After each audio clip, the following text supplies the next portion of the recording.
వాక్యమన్నది పవిత్రమైనది, కీళ్లను మూల్గును విభజించుచు దూరుచున్నది. వాక్యమన్నది. మరోసారి వందనాలు తెలియజేస్తున్నామండి. మనం లేఖనాల్లో నిత్యజీవం ఉందని, ఆ లేఖనాలను పరిశోధించుటని దేవుడు గ్రంథం ద్వారా మనకు తెలియజేస్తూ ఉన్నాడు. వాస్తవం ఏంటంటే మానవ జీవితం అనేది దేవుడు మానవుని సృష్టించినప్పుడు ఆదికాండం 2:7 ప్రకారం దేవుళ్ళలో నుంచి మనం వచ్చామనే సంగతి మనకు అర్థమవుతుంది. ఏం చేసాడు మన దేవుడు? నేలమంటితో నరుని నిర్మించి వారి నాసికారంధ్రంలో జీవవాయువును వదలగా నరుడు జీవాత్మాయను. అంటే దేవుళ్ళలో నుంచి మనం విడిపోయిన భాగము కదా, అవునా కదండి? దేవుడిలో నుంచి మనం, దేవుడు ఆత్మ అయితే మనం కూడా ఆత్మలమే. దేవుడు తన స్వరూపం తన పోలిక అంటే ఆత్మ పోలిక, దేవుడు ఆత్మ, మనం కూడా ఆత్మలమే. ఆయనలో నుంచి వచ్చాము. ఆయన ఎక్కడున్నాడు? పరలోకంలో ఉన్నాడు. ఆయనలో నుంచి మనం వచ్చాము భూమి మీదకి. మరలా ఎక్కడికి పోవాలి? ఆయన దగ్గరికే పోవాలి, ఆయన దగ్గరికే వెళ్ళాలి. అయితే వాస్తవానికి నరుడు ప్రయాణము వయా భూమి అండి. అంతేగా? ఎక్కడి నుంచి వచ్చాము? దేవుని దగ్గర నుంచి వచ్చాము. దేవుని పోలికలో ఉన్నాము, ఆయన పోలికలో నిర్మించాడు. మరలా ఎక్కడికి వచ్చాము మనం? దేవుని దగ్గర భూమి మీదకి వచ్చాము. మరలా ఎక్కడికి పోవాలి? కాబట్టి పరలోకం నుంచి వచ్చాము. భూమి వయా ఇక్కడ ఎంతకాలం చెప్పలేము, 70 సంవత్సరాలు 80 అని భూమి మీద తాత్కాలికమైంది.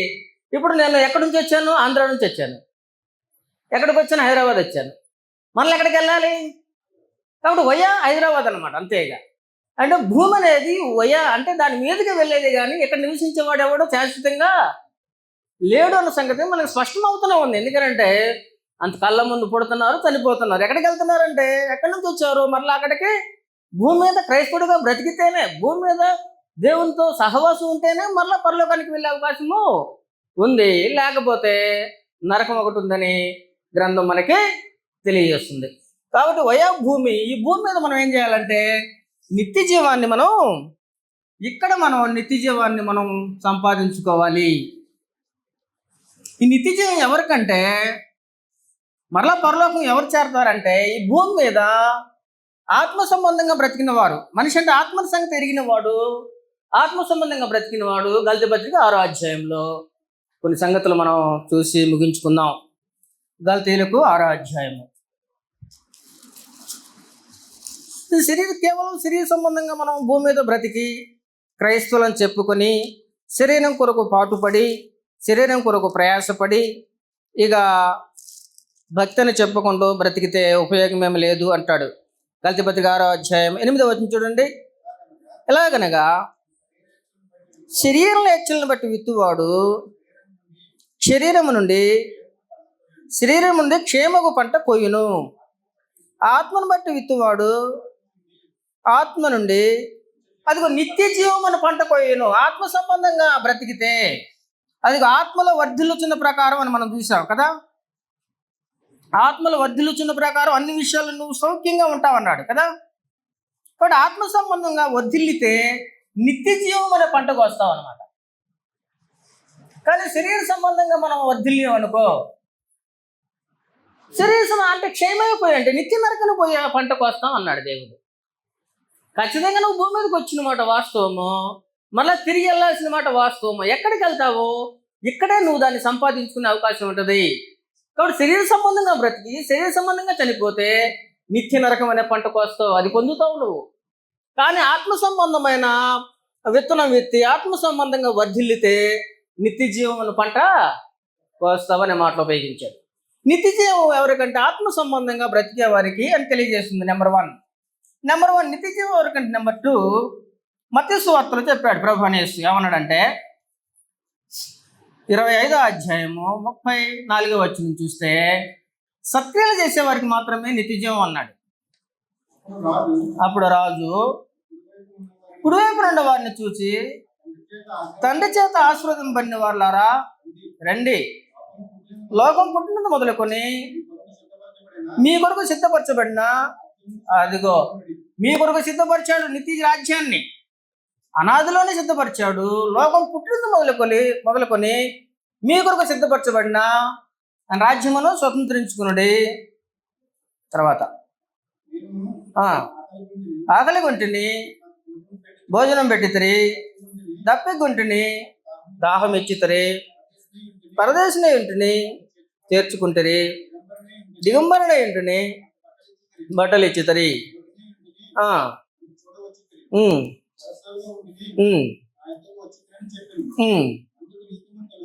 అందుకు నీతిమంతులు, ప్రభువా ఎప్పుడు నువ్వు ఆకలి ఉంటే మేము భోజనం పెట్టాం, ఆహారం ఇచ్చితమే.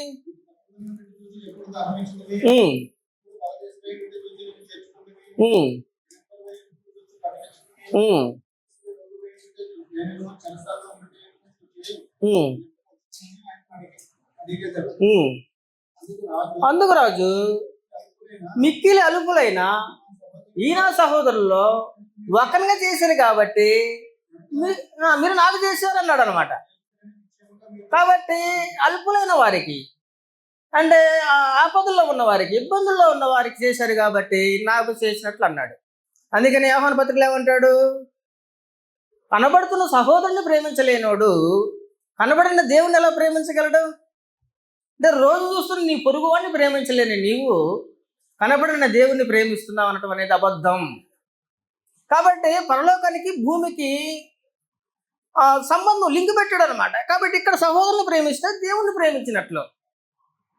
నేను దేవుని ప్రేమిస్తున్నానంటే ఎలాగా అని కనబడడం, నా ఎదురుగా రావడం, ఆయనకి ఏం సహాయం చేయడానికి అవకాశమో, సహోదరునికి ఆకలి కొంటే వాడికి భోజనం పెడితే, సహోదరుడు ఇబ్బందుల్లో ఉంటే వాడికి సహాయం చేస్తే, సహోదరుడు సమస్యల్లో ఉంటే నేను ఆదుకుంటే ఎవరికి చేసినట్లు అనమాట? నాకు చేసినట్లు ప్రభు అనేసి మాట్లాడాడు. కాబట్టి సత్క్రియలు చేసేవారు దేవుని రాజ్యాన్ని స్వతంత్రించుకుంటారు. అసలు మిమ్మల్ని క్రీస్తులో సృష్టించింది సత్క్రియలు చేయటానికే అంటాడు. అసలు మిమ్మల్ని నూతన సృష్టి మీరు మిమ్మల్ని ఎందుకు చేశానంటే, ఎందుకు మీకు రక్షణ అంటే, ఎందుకు మీరు కొత్త సృష్టి అంటే, సత్క్రియలను ఆసక్తిగా మీరు జీవించడానికి అంటాడు. ఎఫ్ఎస్సి 2:10 మనకు తెలిసిన సంగతులే, నెమరు వేసుకుంటున్నాం. ఎఫ్ఎస్సి పత్రిక 2:20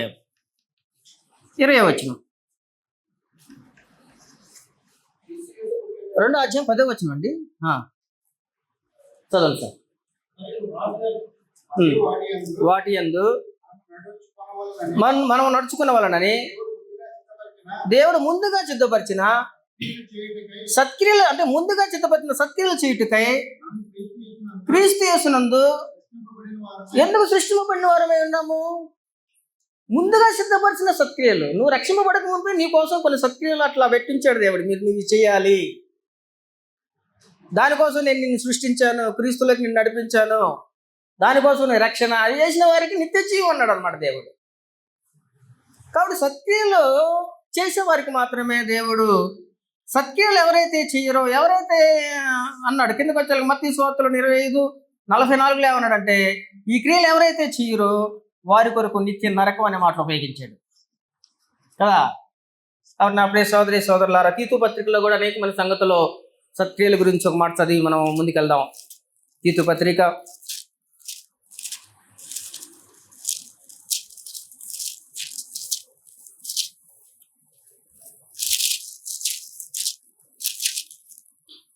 2:14 విమోచించి సత్క్రియల యందు ఆసక్తి గల ప్రజలను తన కోసము పవిత్రపరచుకుని, ఎందుకు సొత్తుగా చేసుకున్నాడంటే దేవుడు మనల్ని సత్క్రియల యందు ఆసక్తి గల ప్రజలుగా ఉండటానికి. వాస్తవం ఏంటంటే సత్క్రియలు మనం ఎప్పుడైతే చేయమో పాపం మనల్ని అంటుకుంటుందంటండి. ఆదికాండం 4వ సత్క్రియలు చేయని యెడల పాపం పొంచి ఉండడు అంటాడు. వాకిట పొంచి ఉంటుంది అన్నమాట. 3:8 చూడండి ఒకసారి. 3:8 అక్కడే తీతు పత్రికలో ఈ మాట నమ్మదగినది, దేవుని విశ్వాసం ఉంచిన వారు సత్క్రియలు శ్రద్ధగా చేయటి యందు మనసు ఉంచినట్లు కాబట్టి దేవుని యందు విశ్వాసం ఉంచువారు సత్క్రియలు శ్రద్ధగా చేస్తారు.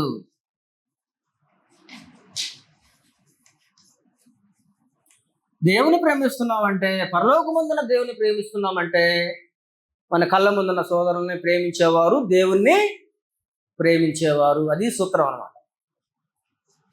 కళ్ళ ముందున సహోదరుని ద్వేషిస్తూ నేను దేవుని ప్రేమించుతున్నాను అనేది అబద్ధం అన్నాడు దేవుడు. ధర్మశాస్త్రంలో కూడా మొట్టమొదటిగా ప్రధానమైన ఆజ్ఞలు ఏంటనమాట? నిన్ను వలని పొరుగు వారిని ప్రేమించాలి అన్నాడు. కాబట్టి పరలోకానికి భూమికి సంబంధాలు ఉన్నాయి. పరలోకంలో దేవుణ్ణి మనం ఎలా ప్రేమించగలం అంటే, సాటి సహోదరులు ప్రేమించినప్పుడు మనం పరలోకంలో దేవుణ్ణి ప్రేమించగలం. దేవుని ప్రేమించేవారు ఎలాంటి వారంటే చెప్పాడు. ఇందాక మనం చూసాం కదా, కీర్తన 97వ అధ్యాయము 10వ వచనంలో, కీర్తన గ్రంథం 97వ అధ్యాయం 10వ వచనంలో ఇలా రాయబడింది, యెహోవాను ప్రేమించు వాళ్ళారా చెడుతనమును అసహించుకునుడి అన్నాడు. చెడుతనాన్ని అసహించుకునేవాడు, చెడుతనంతో ఏకీభవించి కొనసాగేవాడు దేవుని ప్రేమించేవారు కాదు. భక్తి అంటేనే చెడుతనాన్ని అసహించుకోవటం అంటాడు. ఇహలోక సంబంధమైన మాలిన్యం అంటకుండా కాపాడుకోవటం అన్నాడు. సకల చెడుతనాన్ని అసహించుకోవటం అన్నాడు. కాబట్టి నా ప్రియ సోదరి సోదరులారా, దేవుని ప్రేమించే వారికి నిత్య జీవం గ్యారెంటీ. అంతేకాదు, మనం ఎక్కడి నుంచి వచ్చాము? దేవుని దగ్గర నుంచి, పరలోకం నుంచి వచ్చాము. వయా భూమి. ఎక్కడికి వెళ్తాం మరలా? అది గుర్తుంచుకున్న వారికి, అది గుర్తుంచుకొని యాత్రికులము, మనం భూమి మీదకి వచ్చాము, యాత్ర చేయడానికి వచ్చామని గుర్తుంచుకొని యాత్రికులుగా బ్రతికే వారికి మాత్రమే నిత్య జీవం అన్నాడు. హెబ్రీలకు 11వ అధ్యాయం 13 నుంచి మనం చూస్తే, మనం ఎక్కడి నుంచి వచ్చామో ఆ దేశాన్ని మనం జ్ఞాపకం ఉంచుకోవాలి. నెంబర్ 1. నెంబర్ 2, మనం జీవితం కూడా ఇది యాత్రా జీవితం. వయోభూమి, మరలా ఎక్కడికి వెళ్తాం? మరలా పరలోకానికి వెళ్తాం. ఆ భావంతో, ఆ ఉద్దేశంతో, దానికోసం నిరీక్షణ కలిగి బ్రతికేవాడు మాత్రమే మరలా నిత్య జీవాన్ని, పరలోకాన్ని చేరే అవకాశం ఉంటుంది. లేకపోతే ఇంకా భూ సంబంధమైన జీవితాన్ని కొనసాగించేవారు చేరే అవకాశము లేదు. హెబ్రీలకు 11వ అధ్యాయం 13వ వచనంలో ఆనాటి భక్తుల గురించి ఇలా రాయబడింది. వాళ్ళ ఆలోచన విధానం ఎలాగుందో తెలుసా? అబ్రహాం, ఇస్సాకు, యాకోబులు వారు పితరుల యుగంలో ఉన్నా కూడా వారి దృష్టి పరలోకం కొరకే అనే విషయాలు అక్కడ తెలియబడుతుంటాయి. 11 వీరందరూ ఆ వాగ్దాన ఫలము అనుభవింపకపోయినను దూరం చూచి వందనము చేసి పరదేశులమును యాత్రికులమై ఉన్నామని ఒప్పుకొని విశ్వాసం గలవారే. కాబట్టి నేను గురజాల నుంచి వచ్చాను, నేను యాత్రికుడిని అనుకుంటున్నాను. మళ్ళీ మా ఊరు వెళ్తా, కాసేపట్లో ప్రయాణం, దానికోసం ఏర్పాట్లు, ఆటో ఇవన్నీ ఇప్పుడే సెట్ చేసుకుంటున్నాను అనమాట. ఎందుకని? నా ఊరు అది భౌతిక సంబంధంగా. నేను యాత్రికుడిగా వచ్చాను, యాత్రికుడు మళ్ళా సాయంత్రానికి వెళ్ళిపోతాననే ఉద్దేశంతోనే నేను నా ఉదయం నుంచి. అలాగే మనం ఎక్కడి నుంచి వచ్చాము? దేవుని దగ్గర నుంచి వచ్చాము. దేవుళ్ళలోంచి విడిపోయిన భాగం మనం.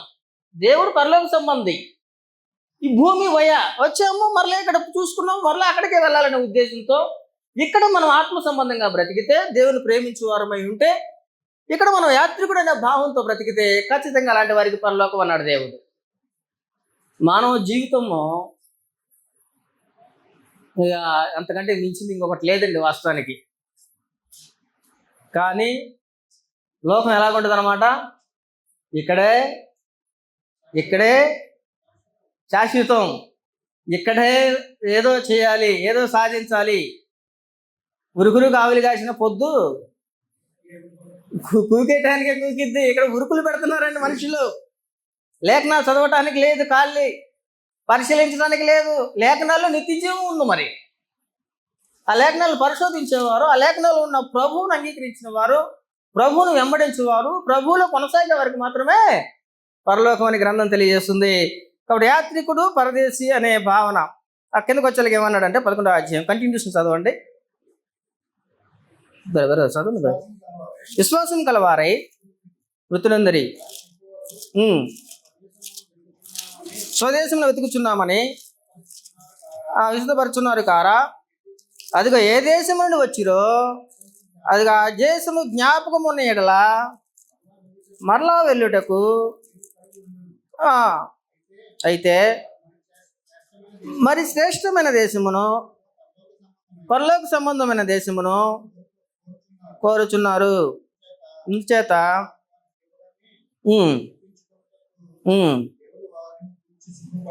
దేవుడు వారిని గురించి సిగ్గుపడడు. ఏమి అనగా అదిగో ఆయన వారి కొరకు ఒక పట్టణము, వారి కొరకు ఒక రాజ్యము, ఆ రాజ్యంలో ఒక పట్టణము సిద్ధపరిచి ఉన్నాడు. చాలండి. కాబట్టి యాత్రికులు మేము ఇక్కడ అనే భావన కలిగిన వారు వచ్చిన దేశాన్ని మర్చిపోకుండా పరలోకాన్ని దేవుడు వాగ్దానం చేసిన దేశాన్ని గుర్తుంచుకొని బ్రతికే వాళ్ళు, యాత్రికులుగా బ్రతికే వారికి దేవుడు ఒక రాజ్యమును, ఆ రాజ్యంలో ఒక పట్టణం ప్రభువు యేసు అన్నాడు. ఏమన్నాడంటే ఆ పట్టణంలో ఒక నివాసం అన్నాడు. రాజ్యంలో ఒక పట్టణం, ఆ పట్టణంలో యోహాను సువార్త 14వ అధ్యాయంలో ప్రభువు యేసు మాట్లాడాడు. ఏమన్నాడంటే మీరు కలవరపడొద్దు. 14వ అధ్యాయం 1వ వచనం, మీ హృదయంలో కలవరపడనీయకుడి, దేవుని యందు విశ్వాసం ఉంచున్నారు, నా యందు విశ్వాసం ఉంచండి. ఈదులతో మాట్లాడుతున్నాడు అనమాట. నా తండ్రి ఏంటి అనేక నివాసములు కలవు, లేని ఎల్ల మీతో చెప్పుదును, మీకు స్థలము సిద్ధపరచి వెళ్తున్నాను. నేను వెళ్ళి స్థలము సిద్ధపరిచిన యెడల నేనుండు స్థలములో మీరు ఉండులాగున మరలా వచ్చి నా యొద్ద ఉన్నటకు మిమ్మల్ని తీసుకొని పోవుదును.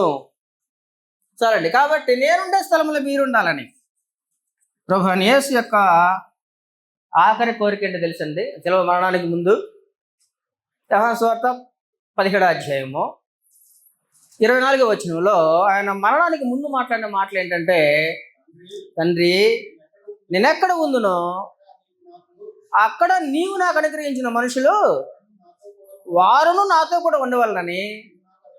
కాబట్టి ప్రభువు యేసు కోరిక ఏంటనమాట, నేను ఎక్కడ ఉంటాను? పరలోకంలో నీ కుడిపార్శ్వాన ఉంటాను, పరలోకంలో నివాసం చేస్తాను. నా శిష్యులైన వారు, నన్ను వెంబడించేవారు కూడా నాతో కూడా పరలోకంలో ఉండాలి, వాళ్ళు నరకానికి వెళ్ళిపోకుండా, పాతాళానికి దిగిపోకుండా. కాబట్టి ప్రభువు యేసు నా తండ్రి ఏంటి అనేక నివాసాలు ఉన్నాయి అన్నాడు. లేకపోతే మీతో చెప్పేవాడిని, లేదు అక్కడ ఏమి లేదు, ఇక్కడే మీరు బతకండి, ఇక్కడే చావండి, ఇక్కడే పోగు చేసుకోండి అని చెప్పేవాడు ప్రభువు యేసు. లేకపోతే మీకు ఉండే గ్యారంటీ, మీకోసం స్థలం సిద్ధపరిచి వెళ్తున్నాను, నేనుండే స్థలం మీరునే ఉండులాగునా. కాబట్టి మీ కొరకు నేను మరలా వస్తానని ప్రభువు యేసు వాగ్దానం చేశాడు. నేనుండే స్థలంలో మీరుండాలి, నేను పొందిన మహిమ మీరు పొందాలి. కాబట్టి నా ప్రియ సోదరి సోదరులారా, నిత్యజీవం అనేది ఉందా లేదా? ప్రభువు యేసు ఏమన్నాడు, నేను సత్యమును స్థాపించడానికి లోకానికి. ఆయన అబద్ధం ఆడుతాడా? అబద్ధం ఆడనేరని వాడు అనమాట. ఆయన అబద్ధం చేత కాదు ఆయనకి. అలాంటి ప్రభు నాతో నేను పొందిన మహిమ మీరు పొందాలని, నేనుండు స్థలంలో మీరుండాలని ప్రభువు యేసు తన చివరి యొక్క కోరికను మరణానికి ముందు తన శిష్యులైన వారితో తెలియజేస్తూ ఉన్నాడు. కాబట్టి నిత్య జీవం ఒకటి ఉంది, అది దేవుని ప్రేమించు వారికి, ఆ ఆత్మ సంబంధమైన ఆత్మ సంబంధంగా వర్ధిల్లే వారికి. అది ఎవరికన్నమాట? యాత్రికులు, పరదేశులు అనే భావంతో యాత్ర జీవితాన్ని కొనసాగించే వారికి మాత్రమే అది అనుగ్రహింపబడుతుంటది. కాబట్టి నిత్య జీవం ఎవరి కొరకు అంటే 17వ అధ్యాయం యోహాను సువార్త 1వ వచనంలో అది కూడా స్పష్టం చేశాడు. ఇంకొక మాట 17వ అధ్యాయం 3వ వచనం, అదిగో అద్వితీయ సత్యదేవుడు వేరే నిన్నును నీవు పంపిన యేసుక్రీస్తును. అదిగో నిత్య జీవం పొందాలంటే అద్వితీయ సత్యదేవుడిని ఎరగాలి. ఆయన అద్వితీయుడు, ఆయన సర్వాధికారి. దేవుడు ఎలాంటి వాడు? సర్వాధికారి, అద్వితీయుడు. కాలముల సమయంలో ఎవరు స్వాధీనంలో ఉన్నాయి? తండ్రి స్వాధీనంలో ఉన్నాయి. ఆయన అందరికీ జీవమును ఊపిరిని సమస్తం దయచేవాడు. కానీ జీవాన్ని మాత్రం ప్రభువు యేసుకి అప్పగించి ఈయన యందు విశ్వాసం ఉంచండి, ఈయన రక్తంలో కడగబడండి, అప్పుడు మీరు జీవం పొందుతారని ప్రభువు యేసు వశం జీవాన్ని ప్రభువు యేసు వశం చేశాడు దేవుడు. కాబట్టి దేవుడిని గుర్తి, అద్వితీయ సత్యదేవుని గుర్తిరగాలి. ఆయన పంపిన యేసుక్రీస్తును యేసుక్రీస్తు గురించి గ్రంథం ఏం తెలియజేస్తుంది మనం చూసాం ఉదయం. ఆయన వస్తాడని పాత నిబంధన చెబుతుంది, సువార్తలేమో ఆయన వచ్చాడని చెబుతుంది, పత్రికలేమో మరలా వస్తాడని తెలియజేస్తుంది. ఆయన దేవుడై ఉన్నాడని, ఆయన కుమారుడు అయ్యాడని, ఆయన సంకల్పాన్ని బట్టి రాజు అని, క్రీస్తు అని, ప్రభు అని మనం అనేకమైన సంగతులు మనం ఉదయకాలంలో మనం గుర్తెరిగాం. ఈ విషయాలు మనం గుర్తించాలంటే గ్రంథాన్ని దేవారాత్రుల్లో చదవాలి, ధ్యానించాలి, గ్రంథాన్ని భక్షించాలి, తినాలి అన్నాడు. ఆత్మకు ఆహారం ఏంటనమాట? వాక్యమే ఆహారం, గ్రంథమే ఆహారం అనే సంగతులు మనం అనేకమైన సంగతులు మనం ఉదయకాలంలో చూసాం. ఎవరికి నిత్య జీవము అనేది మనం ఆలోచన చేస్తున్నాం. సత్క్రియలు చేసేవారికి, దేవుని ప్రేమించేవారికి, ఇంకా ఎవరికి? ఆయన వాగ్దానాన్ని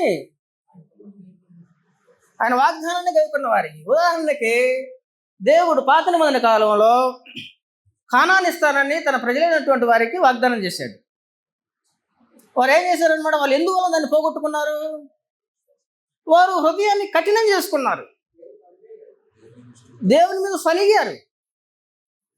హెబ్రీయులకు 3వ అధ్యాయంలో వాళ్ళు వాగ్దానం చేసిన ఆ కానాను ఎలాగైతే వాళ్ళు పోగొట్టుకున్నారో, ఈరోజు నాటి క్రైస్తవ సమాజానికి దేవుడు ఏం వాగ్దానం చేశాడమ్మా? నిత్య జీవాన్ని వాగ్దానం చేశాడు. ఈ నిత్య జీవాన్ని ఆ వాగ్దానం మనం పొందాలంటే వారు జీవించిన జీవితాన్ని, వారు ప్రవర్తించిన ప్రవర్తనను మనం కొనసాగితే మనం చేరే అవకాశము లేదు. చూద్దాం 3వ అధ్యాయము 8వ వచనం. నేడు మీరు ఆయన శబ్దం విని ఎడల అరణ్యములలో శోధన దినమందు కోపం పుట్టించినప్పటి వలె మీ హృదయములను కఠినపరచుకున్నొకటి. 40 సంవత్సరములు నా కార్యములను చూసి మీ పితరులు నన్ను పరిశోధించి శోధించిరి. కావున నేను ఆ తరము వారి వలన విసిగి మీరెల్లప్పుడు నా హృదయ ఆలోచనలు తప్పిపోతున్నారు. నా మార్గములను కాబట్టి ఎల్లప్పుడూ హృదయ ఆలోచన తప్పిపోయేవాళ్ళు.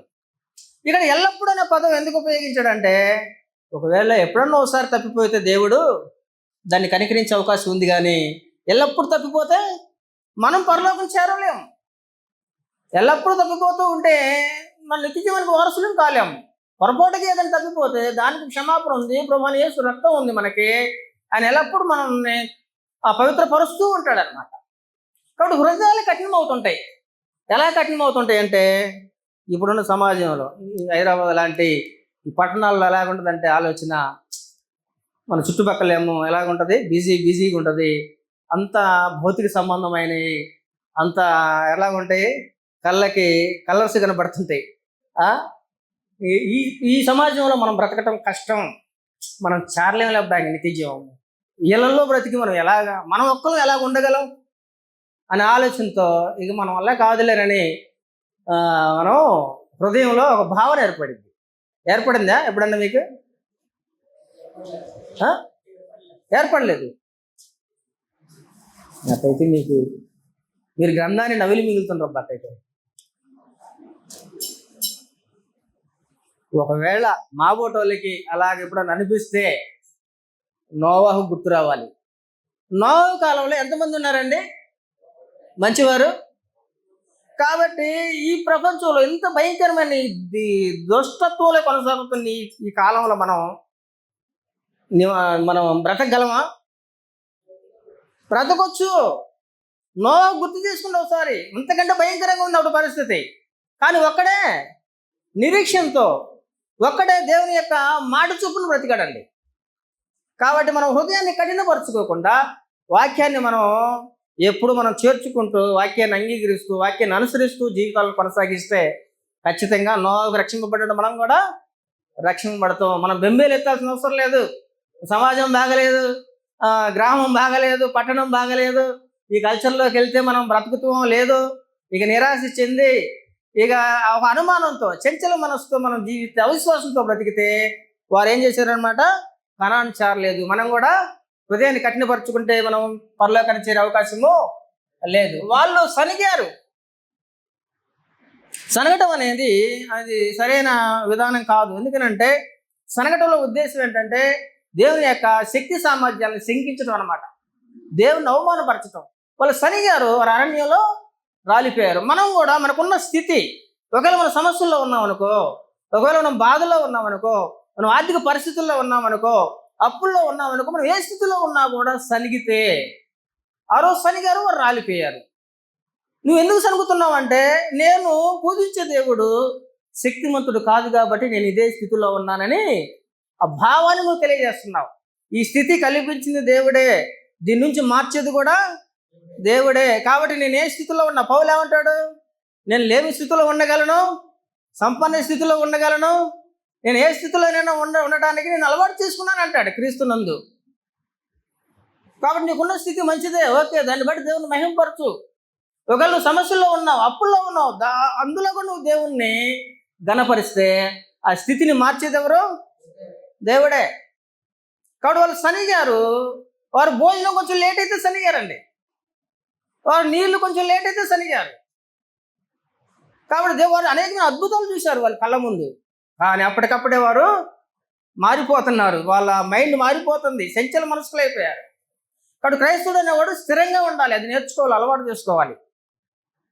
స్థిరమైన విశ్వాసం లేకుండా, స్థిరమైన జీవితం లేకుండా క్రైస్తవుడుగా ఉండడానికి అవకాశం లేదు. కొరింథీయులకు మొదటి పత్రిక 10వ అధ్యాయంలో, నేను ముగిస్తలేగా, కొరింథీయులకు మొదటి పత్రిక 10వ అధ్యాయం 1 నుంచి చూడండి. వారు, సహోదరులారా, ఈ సంగతి మీకు తెలియకుండా మాకు ఇష్టం లేదు. అదేదనగా ఇతరులందరూ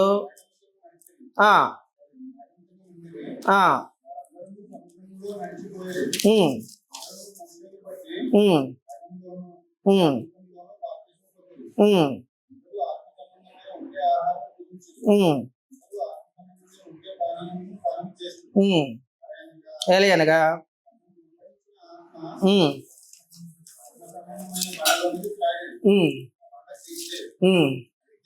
అయితే దేవునికి ఇష్టలుగా ఉండకపోయారు. కాబట్టి దేవునికి ఇష్టలుగా ఎప్పుడు ఉండగలుగుతారంటే మనుషులు విశ్వాసం లేకుండా దేవునికి ఇష్టడే ఉన్నట. కాబట్టి విశ్వాసం కలిగిన వారు దేవునికి ఇష్టలైన వారు. విశ్వాసాన్ని మనం కోల్పోకూడదు. స్థితులు మారినా, పరిస్థితులు మారినా, విశ్వాసము, వాగ్దానం చేసిన దేవుణ్ణి మనం నమ్ముతూనే ఉండాలి. ఆయన నమ్మదగిన వాడు. మనం మారిపోతాం కానీ ఆయన మారిపోయే అవకాశము లేదు. కాబట్టి ఎవరికి నిత్యజీవం అంటే ప్రకటన గ్రంథంలో మనం చూద్దాం తొందరగా. ఎంత ఉందంట ప్రకటన గ్రంథం 21వ అధ్యాయం 27వ వచనంలో ఇలా రాయబడింది. గొర్రెపిల్ల యొక్క జీవ గ్రంథమందు వ్రాయబడిన వారే దానిలో ప్రవేశించరు కానీ నిషిద్ధమైనదేనో, అసహ్యమైనదేనని, అబద్ధమైనదానని జరిగించువాడైనను దానిలో ప్రవేశింపడు. గొర్రెపిల్ల యొక్క జీవ గ్రంథంలో పేరు ఉండాలంటాడు. గొర్రెపిల్ల యొక్క జీవ గ్రంథంలో ఎవరి పేరు ఉంటుంది? భూ సంబంధమైన జీవితాన్ని కొనసాగించే వారి పేరు గొర్రెపిల్ల యొక్క జీవ గ్రంథంలో ఉండే అవకాశం లేదన్నాడు. కాబట్టి దేవుని దగ్గర గ్రంథాలు ఉన్నాయి. గ్రంథములు అన్నాడు అంటే ఒక జీవ గ్రంథమే కాదండి. ఒకవేళ నువ్వు ఏదైనా క్రియలు చేస్తే దానికి సంబంధించిన ఒక గ్రంథం ఉంది. నువ్వు సత్క్రియలు చేస్తే సత్క్రియలకు సంబంధించిన గ్రంథం ఉంది అన్నాడు మలాకీలో. అనేకమైన గ్రంథాలు ఉన్నాయి. జీవ గ్రంథంలో ఎవరి పేరు ఉంటుందో వారు మాత్రమే పరలోకానికి వారసులు. కాబట్టి జీవ గ్రంథంలో పేరు ఉండాలంటే భూ సంబంధమైన మనసు కానీ, భూ సంబంధమైన ఉద్దేశాలతో భూమి మీద మనుషులు బ్రతికితే క్రైస్తవుడు పేరు అందులో ఉండే అవకాశము లేదన్నాడు. ప్రకటన గ్రంథం 13వ అధ్యాయం 9వ వచనంలో భూనివాసులందరూ అన్నాడు. భూనివాసులందరూ అంటే భూ సంబంధమైన మనసు, శరీర సంబంధమైన మనసులో అర్థం. 13వ అధ్యాయం 9వ వచనం. 13వ అధ్యాయం 9వ వచనం. ఎవడైనాను కొన్ని సాగు 8వ వచనం చదవండి సార్.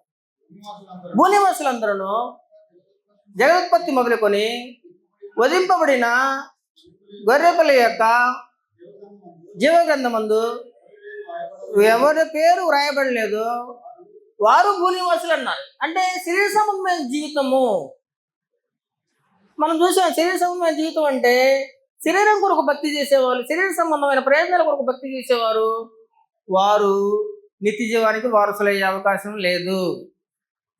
అక్కడ ఫిలిప్పీ పత్రికలో 3:17 కడుపే వారికి దేవుడు అన్నాడు. అంటే అర్థం ఏంటి? వారు భూ సంబంధమైన వాటి మీద మనసు పెడుతున్నారు అన్నాడు.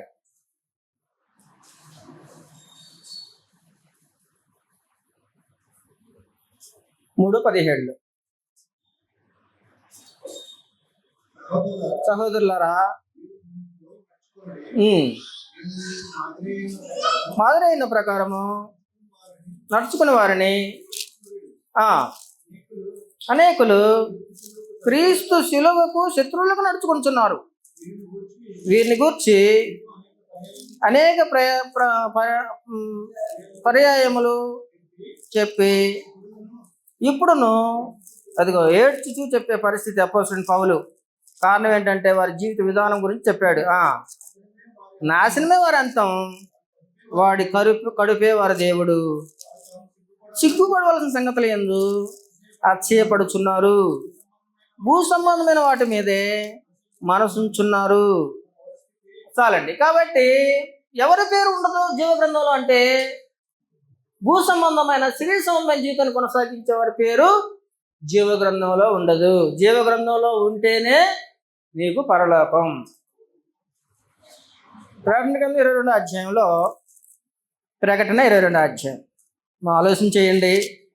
ఎందుకనంటే భక్తి దీని మీద ఆధారపడి ఉంది, నీ విశ్వాసము దీని మీద ఆధారపడి ఉంది, నీ జీవితానికి సంబంధించిందంతా దీని మీదే. నువ్వు చేసే పనులు నిత్య జీవాన్ని స్వతంత్రించుకుంటాయో లేదో అన్న సంగతులు నువ్వు ఆలోచన చేయాలి. 22వ అధ్యాయము 14వ వచనం నుంచి మనం చూస్తే, జీవవృక్షమునకు హక్కు గలవారై గుమ్మముల గుండా పట్టణంలోనికి ప్రవేశించినట్లు తమ వస్త్రములను ఉతుక్కును.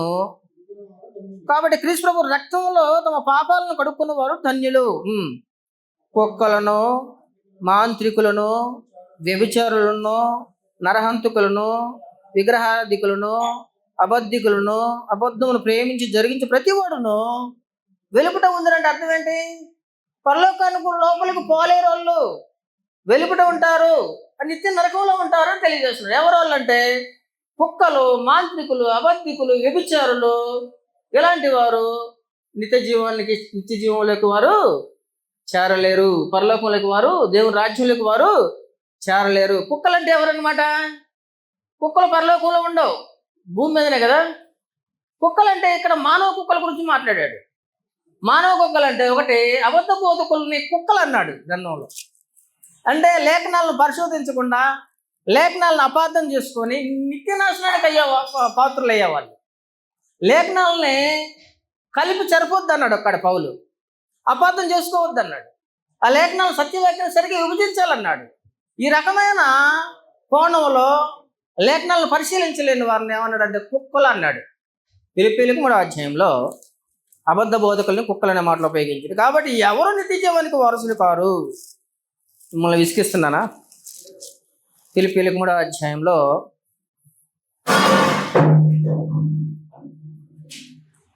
2వ వచనం, కుక్కల విషయమై జాగ్రత్తగా ఉండుడి, దుష్టులైన పనివారు. అది కుక్కలు అంటే ఎవరన్నమాట? ఇవి మానవ కుక్కలు, దుష్టులైన పనివారు. దుష్టులైన పనివారు అంటే లేఖనాలను వివరించడం చేతగాని వారు. ఆ లేఖనాల్లో ఆత్మ సంబంధమైన దాని గురించి మాట్లాడుతుంటే శరీర సంబంధమైన వాటి గురించి బోధించడం. వాళ్ళు ఎవరైనా కావచ్చు, వాళ్ళు లక్షల మంది పోగు చేయొచ్చు. ఒకవేళ దేవునికి సంఖ్య కావాలన్నా, లేకపోతే లేఖనాలను అనుసరించేవారు కావాలండి, అనుసరించేవారు కావాలి. అందుకని అనుసరించేవారు ధన్యులు, అనుసరించేవారు మరేమో కంటే ధన్యులు అన్నాడు యేసు ప్రభు వారు.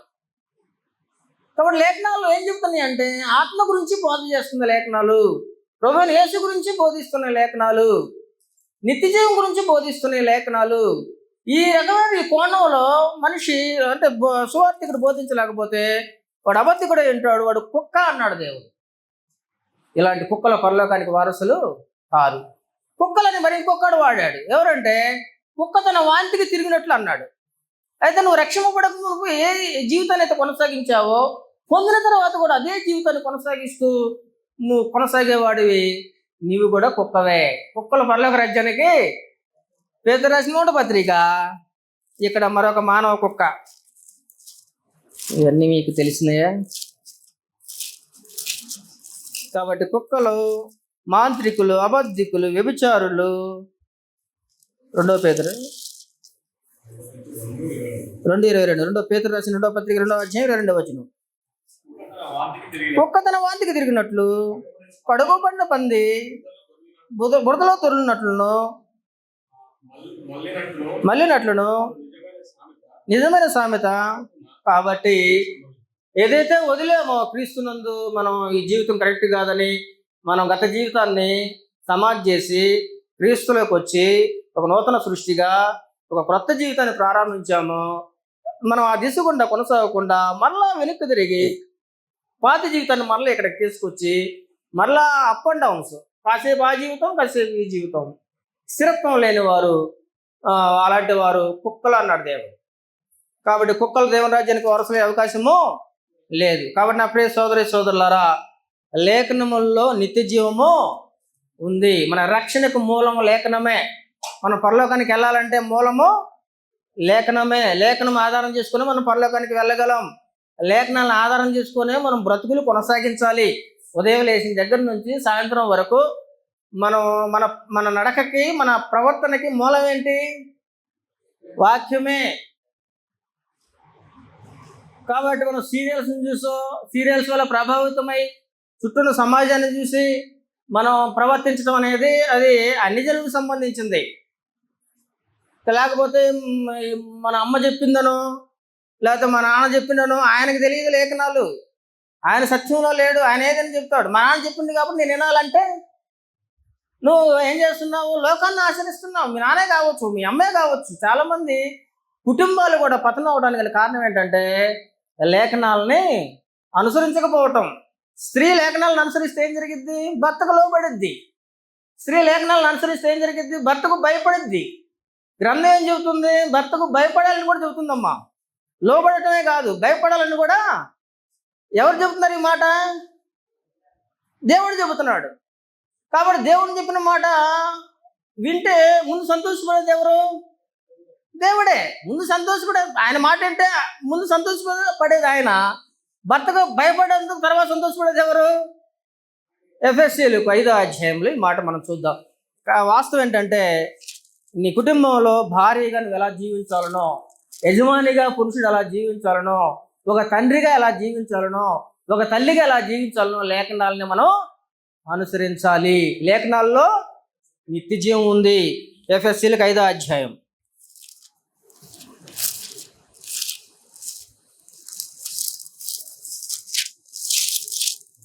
33వ వచనం. అక్కడ మనం 25 నుంచి మనం చూస్తే క్రీస్తు దేవునికి లోబడినట్లుగా పురుషుడికి స్త్రీ లోబడాలి అని తెలియజేస్తుంది. 33వ వచనంలో మెట్టుకు మీలో ప్రతి పురుషుడు తనను వలె భార్యను ప్రేమింపవలను. భార్య అయితే తమ భర్త యందు ఎవరు చదువుతున్నారమ్మా ఈ మాట? దేవుడు చదువుతున్నాడు కదా. దేవుడు మాట అంటే ముందు సంతోషపడేది ఎవరు? దేవుడే. తర్వాత కాబట్టి గ్రంథంలో మనం ఒక స్త్రీ పిల్లలుగా మనం ఎలా ప్రవర్తించాలన్నో చదివితే కదా.